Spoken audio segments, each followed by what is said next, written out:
The Flamingo and Ruta missiles are ready to strike. Zelenskyy reveals plans for repeated use. There's a breakthrough at the front. The Ukrainian armed forces have driven out the Russians near Kucheryv Yar and Novyi Shakhovyi. The State Duma introduces year-round conscription. Losses are 3 times higher than during a full-scale assault. The Kremlin suffers a fiasco with Trump. India is refusing oil from Lukoil and Rosneft due to sanctions. Lavrov promises NATO not to attack. And Putin is once again threatening nuclear strikes. Hello, my name is Sofia Meleshko, and right now here are the top stories.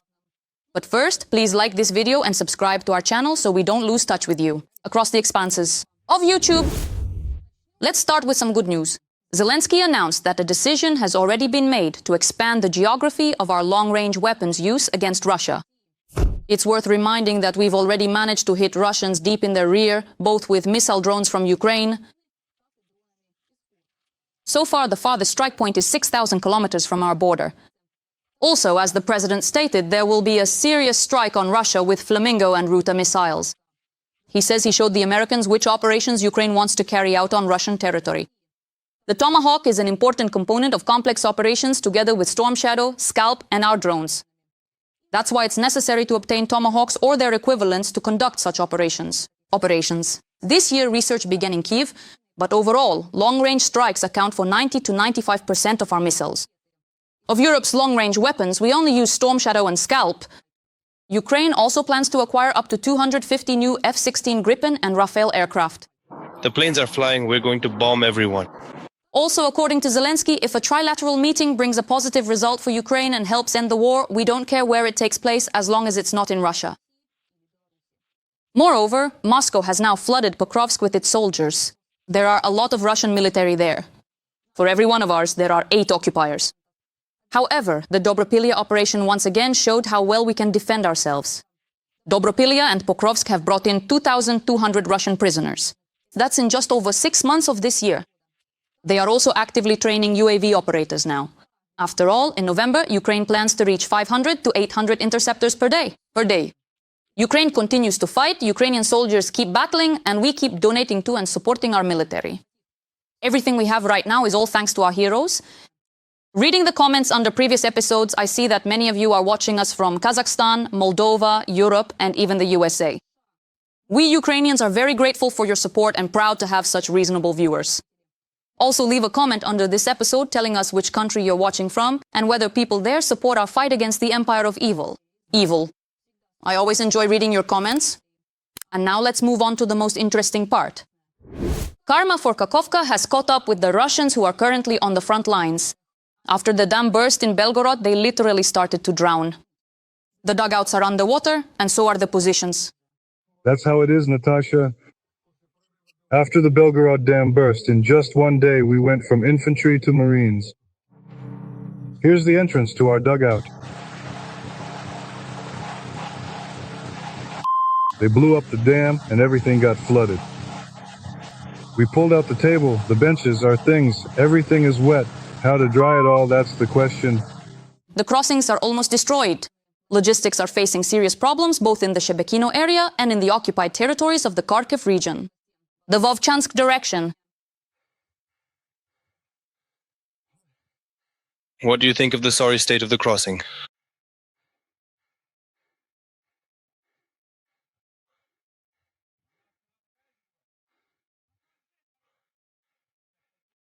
This is what the position looks like right now. The oak tree has overflowed. The water has gone over the banks. The whole road is flooded. And there's a vehicle standing in the water. It's stuck, can't get out.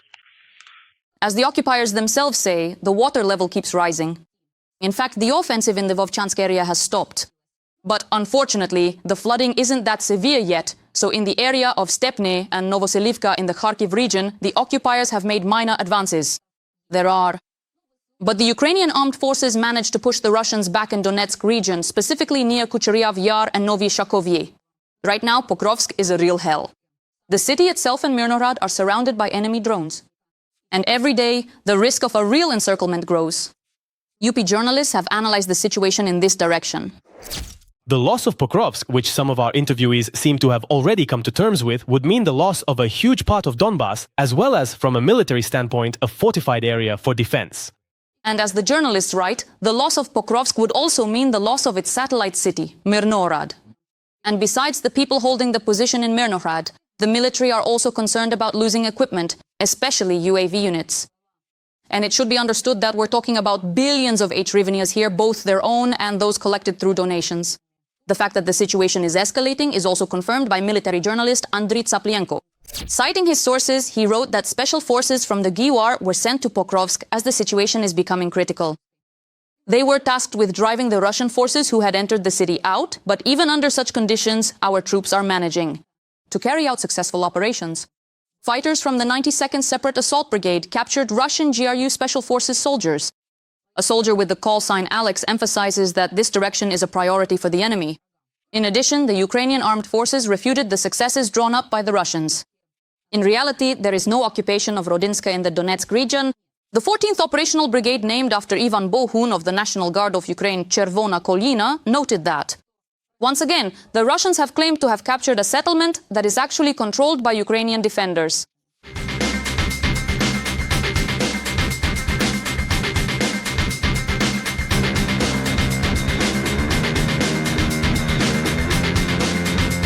Meanwhile, near the occupied city of Berdyansk in the Zaporizhzhia region, partisans blew up a railway line.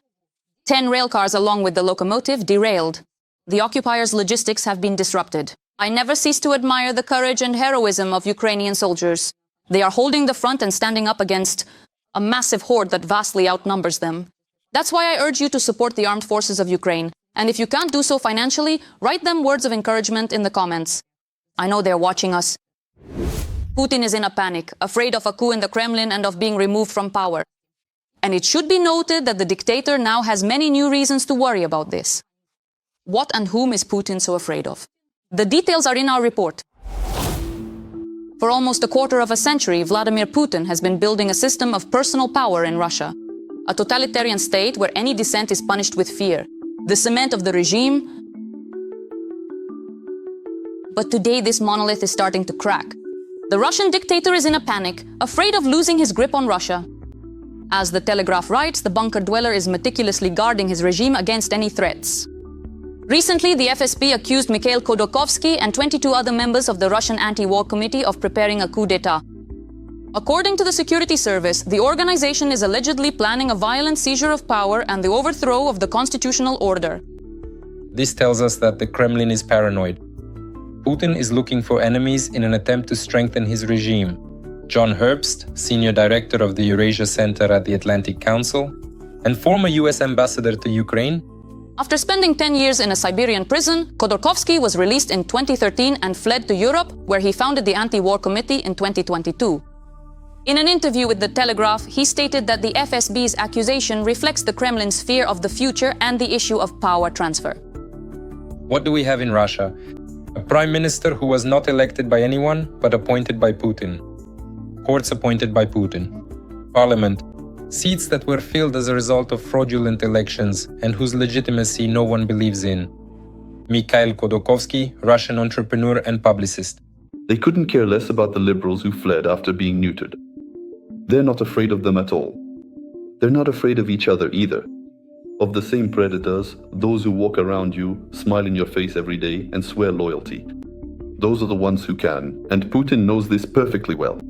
And the Medvedev incident with Prigozhin, even if it was just theater, clearly showed that no one will defend him.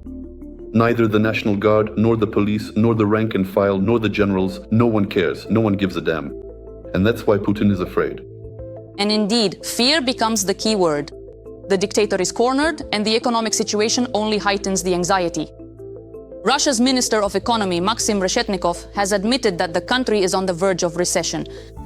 The banking system is suffocating under the debts of defense enterprises.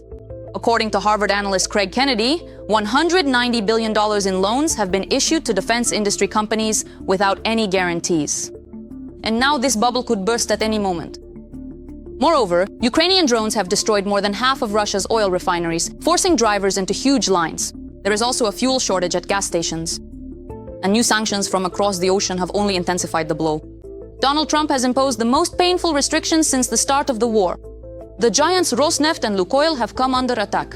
Now China and India are cutting back on purchases of Russian oil. Almost 3 million barrels per day are at risk. And with them, half of the Kremlin's revenue. But Putin fears not only internal threats, but also external ones. The dictator is pulling more and more air defense systems toward the Kremlin. There are already 5 layers of defense around the capital. S-300 and S-400 systems are being brought in from all regions. Bring a friend and die together with him. Since October 6th, Russian social media pages have started spreading a brilliant Kremlin idea. They came up with the idea to pay soldiers 3 times more if they can. In short, previously, for bringing a friend who would sign a contract and go to war with Ukraine, you could get 100,000 rubles, but now they're spreading information about a bonus of 300,000. They elegantly call this recruitment, assistance in attracting citizens to sign a contract. In most cases, the funds for recruiters' payments were allocated from reserve funds intended for emergency response and for emergency preparedness and other unforeseen expenses. Maybe that's why there is still no money to fix the situation in Belgorod. For example, in the Saratov region, about 400 million rubles were allocated for payments to recruiters. That's the same amount allocated for relocating citizens from unsafe housing. In the Ulyanovsk region, the total expenses amounted to over 370 million rubles, which is comparable to the budget for payments to rural teachers. Well, it's genius, isn't it? Better to fight than to live a normal life. The fact that Putin has decided to keep fighting and send even more of his people into assaults is also indicated by the law passed in the Russian State Duma on year-round conscription into the army. Now, Russian citizens will be drafted into military service throughout the entire calendar year, from January 1st to December 31st. They are taking a huge number of people to the front without even training them and then carefully hiding the losses. But the truth always comes out. It is told by the Russian soldiers themselves. Videos with corpses of which there are so many, but we won't show them to you because of YouTube's policy. But here is the text below. Naturally, with a mechanized assault, there wouldn't have been such losses. Yes, one-time losses on paper would look more impressive than losses stretched out over a long period, with infiltrators who are often reported as killed, not on the same day, but a day or two later. They are also declared missing, absent, then missing in action, which allows the real losses to be concealed for an even longer period of time. And if you don't have the necessary number of guns and shells, then maybe you shouldn't even start any offensive actions at all, just so that someone from the command gives you a checkmark. There you have it, the harsh truth about losses in Russia. The Kremlin creates a pretty picture of Russian prisoners of war returning from Ukraine, but that's about it. No meetings or phone calls with their families? Well, why not? And what awaits the contract soldiers next? Back to the front again. Putin has done everything to make his citizens fight to the last man. And it doesn't matter under what conditions. And if you don't come back, even better. How does captivity affect the contracts of Russian soldiers, and why aren't they given even a single day of respite in Russia? More on this in the following report.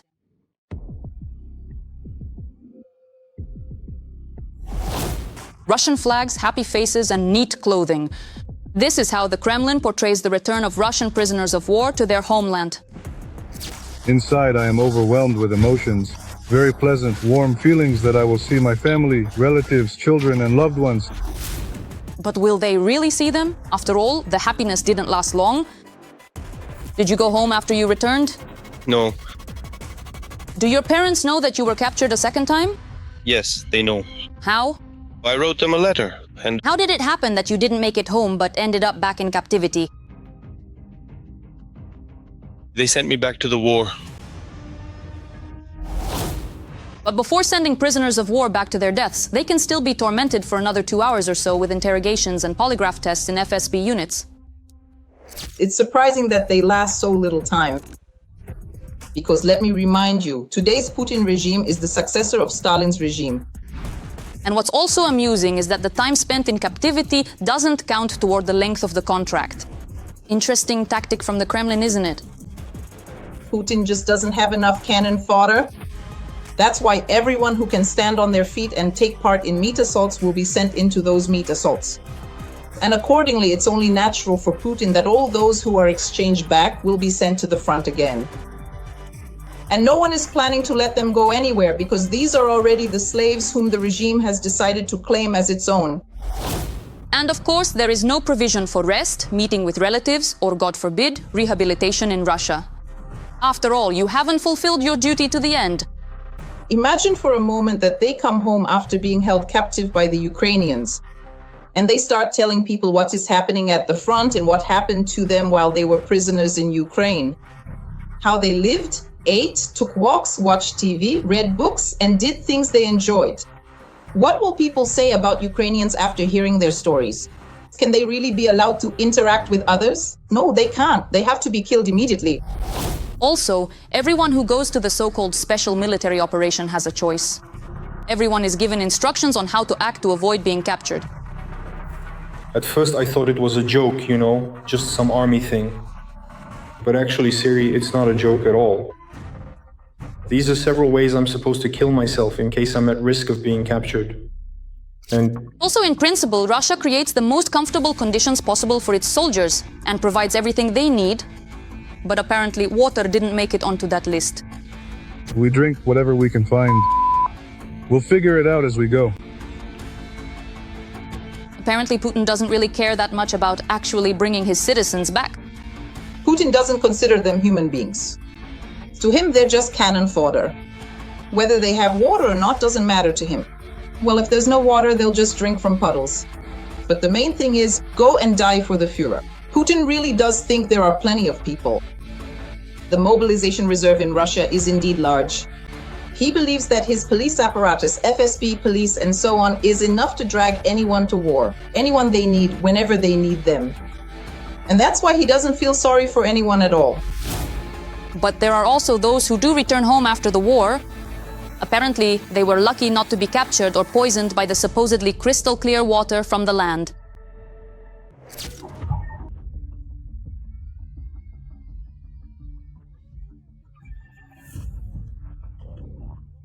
Contract soldiers can have a set term, and when their contract ends, they can return. But of course, if someone was already in prison before the war, their mind wasn't in great shape to begin with. And then after fighting in the war, he completely lost it. So there's really nothing surprising about that. Let's remember that Putin doesn't consider anyone human, so there's no need to care about them, and they don't get any psychological help. At first, they promised to come back, and not empty-handed either. we'll come back with victory. But in the situation where you're fighting to the death on the front lines for Putin's dreams, it would be good just to come back at all. But unfortunately, even that isn't guaranteed in Russia itself.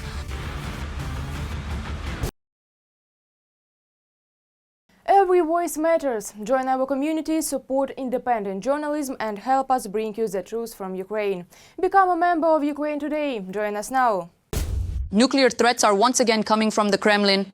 In response to the most severe sanctions from the US, Putin is brandishing his nuclear storm petrel and conducting drills. But is that very storm petrel really as terrifying and effective as the Russian dictator paints it to be? Experts say that there are already a lot of questions piling up about the new Wunderwaffe from the bunker dweller.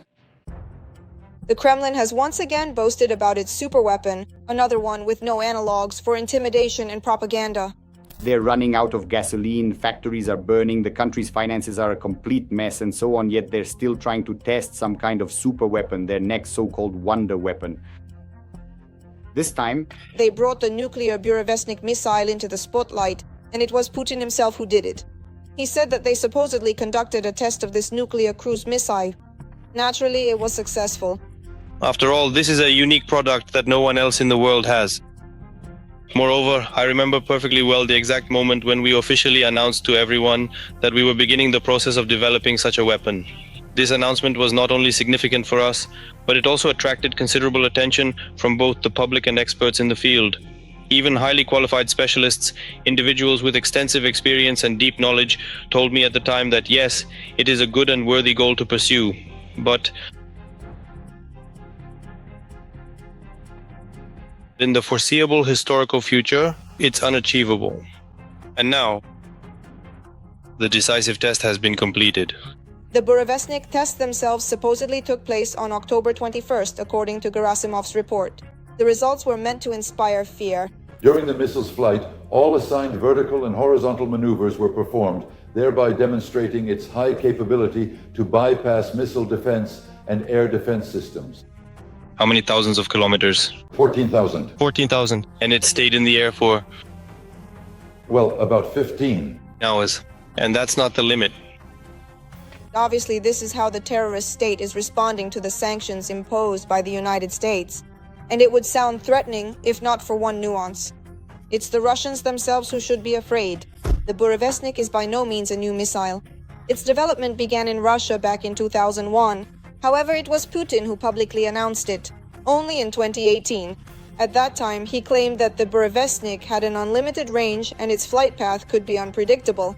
It would be worth clarifying what the consequences of a launch might be. After all, it's not for nothing. In the US, the Burevestnik was nicknamed the Flying Chernobyl. The missile is dangerous, because if the reactor is destroyed, if it is shot down or if it crashes or has an accident, a large area will be contaminated, a fairly large area. And no reasonable person wants that. That's why the Americans abandoned this environmentally unfriendly project back then. The Kremlin isn't concerned about the consequences, so the development continued, and a disaster did eventually happen.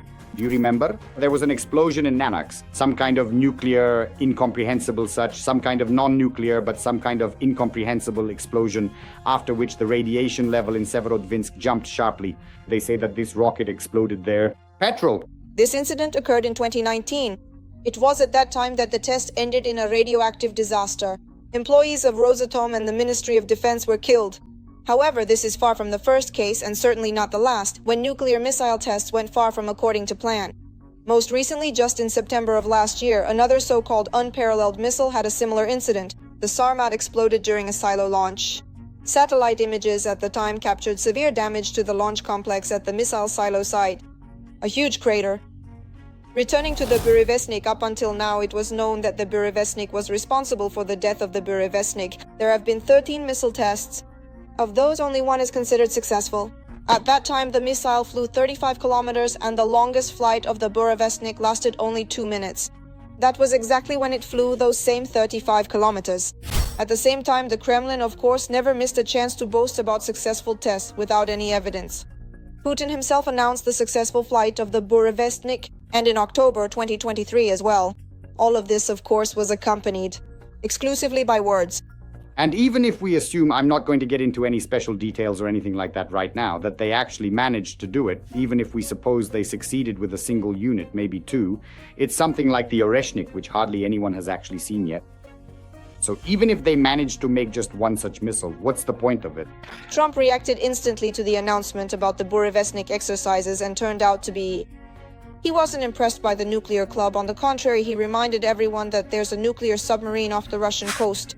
And he urged Putin to focus on ending the war he started against Ukraine, rather than on missile tests. I don't think what Putin is saying is appropriate. He should put an end to the war, a war that was supposed to last 1 week, but is now in its 4th year. That's what he should be doing instead of testing missiles.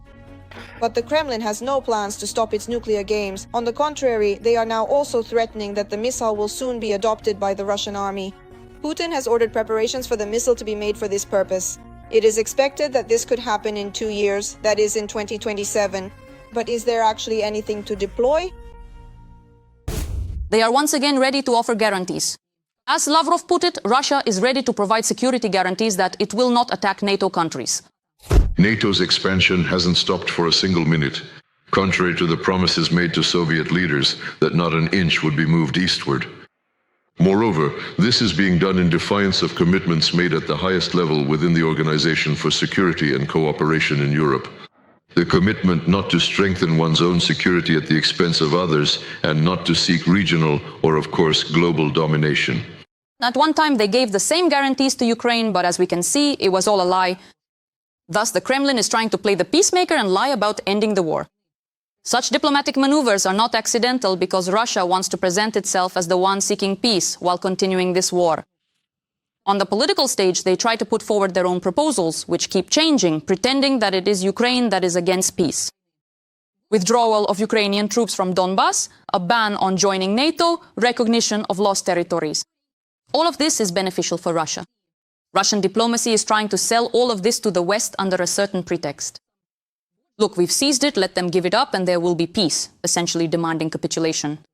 But what's important is that the more Russia is pressured by sanctions and attacks in the Security Council, the more insistently they demand capitulation, afraid of losing to a country they thought they could conquer in 2 to 3 days. That is precisely why Ukraine insists on military pressure against the enemy, because they only understand force. It's pointless to play at diplomacy. But diplomatic maneuvers have failed. As journalists from Telegraph report, the Kremlin failed in its attempt to salvage relations with Trump. Dmitriev left with a Myrian disgrace. As a result of the visit, neither the Russian nor the American side reported any significant progress. Moreover, during Dmitriev's stay in Washington, there was no one there who actually made decisions. Despite the Kremlin being aware that the key figures were absent from Washington, Dmitriev was still sent to the US on a desperate mission. This shows just how concerned Putin is about Trump's new hostile attitude toward Russia and how far Putin's diplomacy has sunk. Meanwhile, Indian refineries have started cancelling orders for Russian oil due to US sanctions against Lukoil and Rosneft. As reported by Reuters journalists, some Indian oil refineries have already cancelled previously booked shipments to avoid falling under the restrictions. Right now, Indian companies are waiting to see if they can receive shipments from those Russian traders who have not been sanctioned. How long this will last is unclear, but we want to hope for the best. Recently, the foreign minister of North Korea visited Russia. Putin held talks with her and, according to journalists, after their conversation asked her to convey a message to Kim Jong Un that bilateral relations between Russia and North Korea are proceeding as planned. Let me remind you that last year Putin and Kim signed a strategic partnership agreement. But it seems that even here, the Russian leader might soon be sidelined. Because Trump has announced that he wants to meet with Kim Jong Un, and if Kim wants to as well, then Trump will be waiting for him in South Korea. There are already signs that preparations for such a meeting are underway. Given that Trump is angry with Putin, this is not good news for Russia. It's noteworthy that recently Kim himself said he would like to meet with Trump. And he conveyed this message through his journalists. What do you think? Will this meeting actually happen? Guess who applied to host Euro 2032 on their territory? Those who had the door closed on them when they attacked Ukraine. I don't know what Russia is thinking when it makes such decisions, but it's definitely not common sense. I'm talking both about the decision to attack Ukraine and to apply to participate in a place from which you've been kicked out. Russia has applied to replace Italy as the host of Euro 2032. Despite being banned from football competitions due to concerns that Italian stadiums won't be ready for the tournament. Russia, which has been cast out from all civilized competitions and contests in the world, apparently still holds out hope that it will be accepted back into the international community. Despite its exclusion from nearly every major global sporting event and contest, Russia continues to express optimism about being welcomed again. This is evident in its recent bid to host the Euro 2032 Football Championship, a move that seems to overlook the reasons for its isolation. Personally, I hope Russia receives the same response to its Euro 2032 hosting bid as its warship did. A clear and firm rejection that shows the world will not ignore its actions or allow it to return without meaningful change. That's what we're doing.